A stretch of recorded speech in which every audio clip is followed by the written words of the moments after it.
En er weer dan een pak sneeuw, net oerol lieke volle, maar de brood was wel wit. En van het ijs, ja, is dat toch wel even sneu. Want dan keer er wat minder op uit. Je kunt net zien waar het ijs tin is, waar het ijs dikker is.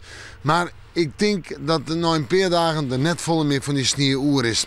Joen en vannacht nog een sneeuwbui of sneeuwbuiken. Dan vannacht flink opklarings en koud, -8 tot -13 graden. De -12, -13 op het verste loon. En ik kan vertellen, het kan opplakken wel eens -15 of -16 worden. Dat hing het van nou hoe lang het opklaart. Maar er is net volle wind.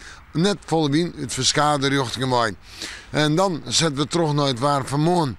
Een volle winterdag met -3 tot -4 graden. De zinnen erbij, droeg waar, ik nog wel wat bewolking. En de wind, nou, die komt weer uit oostelijke richting mij. Oost, noordoost, oost, zuidoost. En die is zwak of matig, dus weer net volle wind.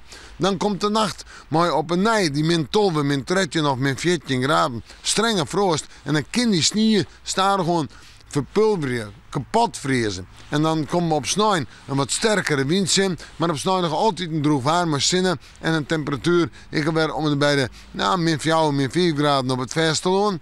Zijn -3 graden op Eiloon. De wind wat meer uit zuidelijke richting, zuid-zuidoost, maar wel matig en vrij krachtig. En ik kan die sneeuw ik weer wat meer verdampen en voortwaaien.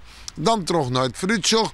Op Manje en op Tieze droeg waar nog altijd op Manje flink wat frost toedaai. En in de nacht strenge frost. En op Tieze, ja, hoe de lichte frost. En in de nacht nog matige frost, -8, -9. En op Azië vriest het nog altijd, hoe 1 of 2 graden onder nul.